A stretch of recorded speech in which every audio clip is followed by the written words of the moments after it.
We have a great show today, which actually we are very lucky to have because my guest, who is with us by phone, canceled 2 other shows today because she's sick, but for some reason, maybe the Divine Spirits let her know I really needed to hear from her today. This is a great book. Carla Wills Brandon, Ph.D., wrote the book, One Last Hug Before I Go. Even though, Carla, I don't know you at all, I feel like I've known you forever. There's so many parts of your book. When you read this, you guys, when you read this, you will feel so touched by the higher spirits and divine power, HP, whatever you choose to call your God, because she did research on people who've had experiences with what's called a deathbed visions. She's also a psychologist, and to write this book is a big risk for any of us in our field. So I was glad that she came out with this. I've had experiences that are similar, and I'll tell you about those during our show today. But this book took lots of courage, took a lot of research, took a lot of effort, and for many of us, it is a life-saving book. It's about deathbed visions, and without explaining more, what I'd like to do is just have her tell you her story. She, again, is a psychologist in private practice and is unfortunately suffering from a cold today, has published many other books, many that I've heard about but haven't read, but have referred my clients to, like Learning to Say No, Establishing Healthy Boundaries, Natural Mental Health, Is It Love or Is It Sex, Why Relationships Don't Work. So she's a prolific writer and obviously someone who's very in touch with her own spirit. So the book is called One Last Hug Before I Go. Carla, thanks so much for coming on the air today. Well, thank you for inviting me. And I'm sorry you're sick. Well, I'm trudging along, trudging the path of happy destiny. I love it. I love it. Well, I'm happy to say, me too. I just celebrated 18 years. Congratulations. Thank you so much. Congratulations. Thanks. I was teasing my mentor and told her that, hey, this was an easy year. And actually, today, we need to go ahead and jump in. Those of you that are in recovery or sobriety know how important spirituality is, and my clients that come for depression and many other issues also are encouraged to explore their spirituality. So you are really going to explore it and understand it today. One last hug before I go. Tell us, I love your personal story, Carla. Would you mind telling us why you wrote this? Sure. When I was 16 years old, actually when I was 16 years old, that's when I made a conscious decision to pick up my first drink and drink alcoholically for the next 12 years. But when I was 16 years old, my mother died of cancer. She was 38. I also believe that her alcoholism contributed to her death. And at the moment of her passing, at about 5 in the morning, I woke up, and I knew intuitively that she was crossing over. Now, many years later, I learned from 2 family friends that they themselves had also awoken at the exact moment of my mother's passing, and that they, too, knew that she was dying. At the time, when I tried to talk about this with my family, they looked at me as if I were just, bonkers, insane. And as time went on, and as I got into my own recovery and started working with individuals who were recovering from addiction, dealing with spirituality, bereavement issues, I began hearing an awful lot of these tales. And people would come into my office and they would sit down and they would say, "Now, I hope you don't think I'm crazy, but," or "I've never told anybody this, but." And I started hearing these tales over and over and over again. Now, of course, my illustrious peers in my business, anytime I would bring this up, they would poo-poo me. And when I started writing, I actually tried to incorporate a couple of the deathbed vision tales that I had heard into my books and promptly had those nixed out. So it's been a long journey. I think what really pushed it was when my father-in-law got very, very sick. He was just a bigger-than-life war hero, European, good-looking guy who suffered a massive stroke. He and my mother-in-law were living off the island. We live on an island. We moved them to the island so that we could take care of them and be with them. And actually, my entire family, we were all plopped around the bed as death drew near for him. But what started to happen with him was that my husband began having experiences. He'd be sitting by the bedside, and he'd notice something leaving the body. And my husband is your typical Texas man sort of man, and he came to me one morning and he said, "You're not going to believe me, but, and don't tell anybody, but this is what I saw." And a couple of weeks before my father-in-law passed, my youngest son, who was then 3, he and I'm a vegetarian, and we were driving to the mainland so I could go to one of Mama's weird stores to pick up some of my staples. And he was in the back seat, and he was very, very tired, and he wanted me to come into the back seat and cuddle with him so that he could go to sleep. And he kept saying, "Mama, you need to come back here. Please come back here." And I said to him while navigating massive, horrid traffic, "Honey, I can't come back there. I have to drive." And he said, "Let Damas drive." And I thought, Damas? And I thought, oh my gosh, the stress of Pop's illness and upcoming death is affecting all of us. This is just awful. And so initially I really blew it off. Well, the following day I decided to ask him again about this Damas character. And my 3-year-old son looked at me as if I was as dumb as dirt and said, "Mom, Damas is this kid with red hair sitting right next to me." And I decided to push a little bit more, and I said, "Honey, why is this Damas person here?" And he looked at me again and he said, "Mom, he's here to take Dot to the sky." And so Damas became a fixture in our family's life for a couple of weeks before Pop died. And the night that Pop died, I was sitting with a rabbi friend of mine, and I said to him, "Have you ever heard the term Damas?" And he wrote it out in English, and then he wrote it out in Hebrew, and then he wrote it out in Aramaic, and he said, "Oh my gosh, that means angel of death. Where on earth did you hear that term?" And so I shared with him what my youngest had been talking about, and the hair on the back of his neck went straight up. So Damas did leave after Pop passed. Wow. But, yeah, it was, as a matter of fact, Josh, my oldest son, recently asked him about Damas again. And Josh doesn't have any memory of Damas, but it's very typical for children to make contact with the other side between the ages of about 2 and 5. They seem to be very receptive. I have a friend named Sherry Steigert who I just did a piece of writing for her, who's been collecting experiences of teens, actually. So after having that experience, I decided that, okay, the angels were pushing me. It's time to sit down. Be courageous. There are people out there who are having these experiences. The skeptics are ridiculing them. They don't feel safe sharing these experiences. I basically wrote this book to give permission to people to talk about it, to begin talking about it.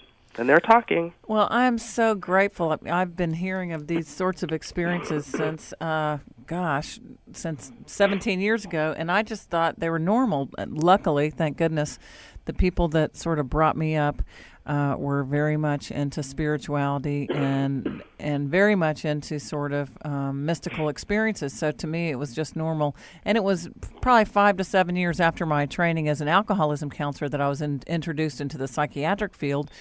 But I just knew that there was a difference between a psychiatric voice and a vision. I just knew it intuitively, and thank goodness I came about that way, because I'm sure I would have been jaded. I have to tell you this story.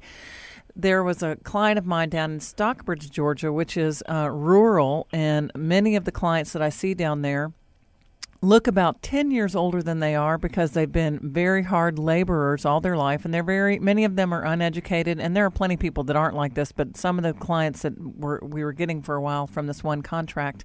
So many times they're uneducated, they haven't been well read, they don't experience a lot of culture where they would be reading this sort of literature. And I had a client come in, she couldn't stop crying. She goes, "I'm going to tell you this, you're going to think I'm crazy." And I mean, this story has been so wonderful. I've told it to clients. She said, this one night she had taken care of a sister of hers who was younger than her for a long time. She had this horrible feeling. She was working and she couldn't stop being thirsty. And she knew, she was superstitious, and she knew that something bad was happening to someone she loved. Finally, like 4 hours later, she stopped being thirsty, and she knew that whatever it was over. Well, she finds out later that her sister, who was killed in a horrible, horrible death, had suffered for that many hours, and that at that certain time she had died. Well, then she and her daughter eventually, a couple of years later, decide to go visit the grave, which she can hardly stand to go visit. And, of course, like you said, the child was below the age of 4, and she's sitting there with her little daughter, who looks like this sister, and she's sobbing, and her daughter's just looking at her, and her daughter looks up, and she goes, "Mom, look, I'll make up a name, there's Lindy." And her mom goes, she can't say anything. She goes, "What's she look like? What's she look like?" She says, "She looks like an angel." She goes, "Well, tell her we love her." And she goes, "Lindy, we love you." And she's just sitting there watching the angel. And then she goes, "Mom, there's Jesus." And she goes, "Oh my gosh, tell her we love her." And she goes, "Mom, Jesus is taking her away. Bye, Lindy." And the little girl starts running through the cemetery saying, "Bye, bye, we love you, bye." And, of course, Mom is crying, not knowing what's really happening. A couple weeks later, she says to her daughter, she goes, "Let's go back to the cemetery." And she goes, "Mom, why? Lindy's gone." And, I mean, I had the hair all over my body stood up the entire time she talked. She was sobbing and crying, saying, "I know you think I'm crazy." And all I said was, "No, I think you had an experience with your sister, and that you should trust that, and that she's okay." And I guess she couldn't sort of leave until she knew her sister was going to be all right, because her sister was just incredibly heartbroken over this. It was a real tragic death.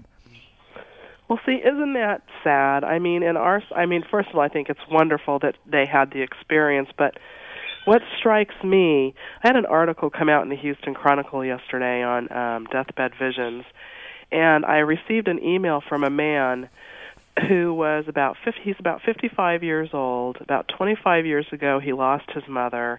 He saw something leave her body at the moment of death. And the thing that always gets to me time and time again is when I see, "I have never told this to a soul." I think that is so incredibly sad, that people in our society are so death phobic, or they are so afraid of sharing their experience, strength, and hope with regard to these issues, that they don't talk about these sort of things. And these sort of things are so important for the grieving process, and they're so healing. And I am hoping that more and more people will begin talking about them. I'm going to be doing Politically Incorrect tomorrow night, and I'm going to be on the show. You're kidding? No, I can't wait.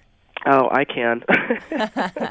And I'm going to be on the show with a very well-known skeptic whose premise is that death is just physiology, that near-death experiences, out-of-body experiences, deathbed visions are all a byproduct of physiology. And my comment always is, when people get close to passing, a lot of them will report seeing deceased relatives or angels or religious apparitions from the other side. I mean, and the primary purpose of these visitations is to ease the process of death. It's not like they see the mailman or the grocery clerk. They typically see otherworldly figures, or more typically, they see deceased relatives. And as you said earlier, being a mental health person, working in the mental health field, a delusional vision of somebody who is seriously mentally ill looks very different than a deathbed vision or an out-of-body experience or a near-death experience. Carla, I wish, I don't know if they're going to have live call-ins, but my brother was schizophrenic, and I did an internship with chronic schizophrenics. There's a complete and total difference between a psychotic, delusional person and somebody who is having a vision or a spiritual experience. There is a totally different experience. That person is well-grounded. They are in touch with the reality. They are talking about a brief moment where it is as real as this microphone is in front of me. You know, and it's really, really, really sad, too. There was a big major study that was done in the late 50s, 60s, and early 70s by two researchers that are well known in this area of study. And what they did is they took a look at dying patients in America and in India. And they interviewed the doctors and the nurses that were at their bedside. And these are thousands and thousands of dying people.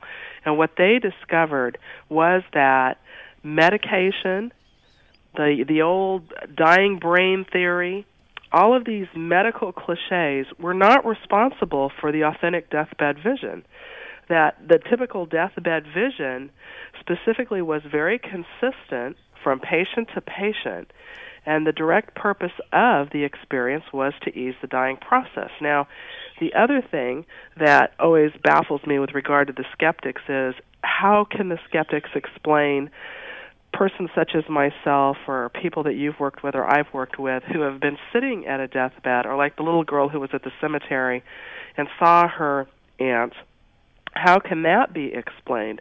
Once again, my husband, Mr. Macho Man, the day after his father passed, came downstairs. We live in a rambling 100-year-old house, and there was a part of the house that his father used to love to sit in. It's a actually, I'm sitting here now, there are lovebirds chirping away. I know, I hear them. Very colorful. It's a very cozy room. It's a sun porch. And Michael came downstairs, and he walked into this room, and there, sitting as big as day on the couch, was his father, whole and complete. And his father had been wheel-bound and very ill-looking for some time. He also saw him once again at his residence where he had been staying. Now, this is after he has crossed. And the skeptics, they will say things like, well, that's just wishful thinking. And once again, I have to say, no. I have a physician friend here on the island. There's a large medical school here, and she's just a delight. And she told me a tale of her grandmother was getting ready to pass, and the entire family was around the deathbed yapping away and exchanging stories, and the grandmother had been very quiet, and suddenly she sat straight up in bed, looked in a corner of the room where nothing appeared to be there, and she said, "Why on earth is he here?" And the family looked around, and they said, "Who, Grandma? Who are you talking about?" She said, "I did not want him to be here. I wanted my son to come get me." And she was irate. I mean, she was absolutely irate. She had a vision of her husband who had passed. And here is a woman who, her expectation was that of her son. So how can this be explained as wishful thinking? Of course, the whole family cracked up. They thought it was hysterical. And her parting comment was, "Well, at least I know where he's been all these years." So the skeptics, they try to quantify all of this stuff. They want to put it in a box because it's that whole issue of control. If we can measure it, if we can weigh it, if we can totally explain it, then we're in control. And this is a phenomenon, unfortunately, where the word control just doesn't fit. Carla, I have to say, I should be saying Dr. Wills Brandon, which I want them to say to you on the air. Unfortunately, our show is going to air after you've been on Politically Incorrect. I cannot wait to watch it because I'm going to imagine you surrounded by your guardian angels and the strongest connection to a higher power that is possible. And there is nothing that can deny that. And thank you. Well, all the more the better. Exactly. And, you can look into someone's eyes and connect in their heart, and you can say and deny anything, but there is a feeling and an experience when you connect with somebody who's connected to their own source that person cannot deny. And so I'm going to imagine you and send you that vision. And I know you dread it. And if it were me, I'm so grateful it is not me. I would dread it to death. But the third step. Yeah, I was like, where is Oprah? Exactly. The third step and politically incorrect. The third step and the 11th step will be there with you. And I know it's going to be the right thing. I have to tell you this. I mentioned to you before we started, I've got to hurry up with the studio today, so I didn't have time to tell you. But last night, our two dogs were killed, unfortunately, on the railroad tracks.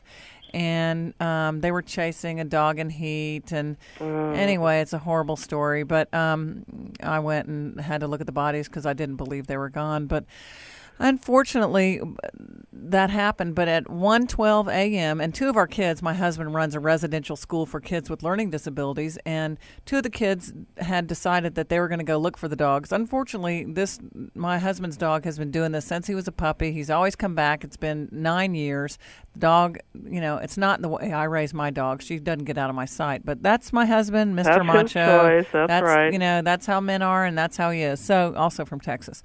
So, that explains a lot. Exactly. So they're out chasing the dogs, and I think because they're chasing the dogs, partly the dogs were trying to get away from them and follow their little girlfriend, who also was killed. And oh, wow. so that's a part of it. But at 1:12 a.m., I had a wrong number, and I answered the phone. And she said, "Is Zulu there?" or something like that, and I hung up. But I asked the kids, I said, "What time did this happen?" And they said around between 1 and 1:30, probably like 1:15.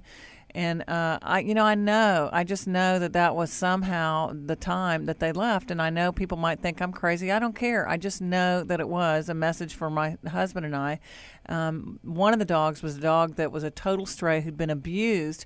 You could not touch him. And he was with us for 5 or 6 years, where he became relatively normal for a dog that's been abused. Yeah. So, he had a life that he never ever had before that. He was a street dog. So I believe that was a message. And I just, I have to tell you this. When I read your book, I loved it so much. I finished it. I gobbled it up like ice cream. And the next day I had a client come into my office and say, "Susie, I have to tell you this. A man that she had broken up with, that she felt really guilty about breaking up with because he'd been really sick. And she told me for a long time she was scared to end the relationship because she was afraid he might die," which, of course, I'm telling her this is your codependency. Well, the other night she said she wakes up. As she wakes up, it's about 1 or 2 o'clock in the morning. She's leaning forward. She's watching herself shake hands with him. He looks younger and thinner. She shakes hands. The minute she feels his hand, she has this assurance that he checked her locks, and it's a brand new home, and her locks are secure, and then he's gone. And the feeling was incredible well-being, incredible peace. Turns out he had been dead by the time they discovered for a couple of days, and it looks like he had died that night that she had the dream. She, of course, kept wanting to deny this dream, so I referred her to your book. Oh, bless her heart. Wasn't that the most vivid? And thank God I just finished your book, and I said, when you read the commonalities in your experience, and I said you were left with a feeling of peace. You don't have to feel guilty for breaking up with him. This was. Don't you think that? Well, you talk about it. Well, I think that death is just a change of address. That's a very common saying in my line of work, and so often people will wake up in the middle of the night and they have a loved one who's in a hospital who's getting ready to pass, and they'll have a vision of that person, and typically the person in the vision looks healthy, looks younger, and shows up for the specific purpose of saying goodbye. I did a show out of North Dakota, and the radio producer afterwards emailed me an incredible tale of her mother was in the hospital, and she was very, very ill, and the entire family had been working very hard at being at her side, and they were just exhausted. And so she and her husband went home, and she promptly fell asleep, and the husband was still reading, and he saw this blue-gray essence, light, glow, globule sort of thing come down the hallway, come and hover over his wife, and then go through the wall to their daughter's room. And then shortly after that, they received a phone call that the mother had passed. So these things are so common. I received another email from a man who woke up in the middle of the night, and he had a sensation of his sister falling across the bed and dying. And he blew it off to a nightmare, and about 20 minutes later he received a phone call saying that his sister had indeed fallen across a bed and died. So these things are consistent, and that's what I try to pass on to the reader or to the person who is confused about some of this, is that you're not the only one to talk about it. Whenever I go for me, I'm kind of known as the death lady, but wherever I go, somebody has a tale to tell me about having seen an apparition or having experienced something at the deathbed of a loved one.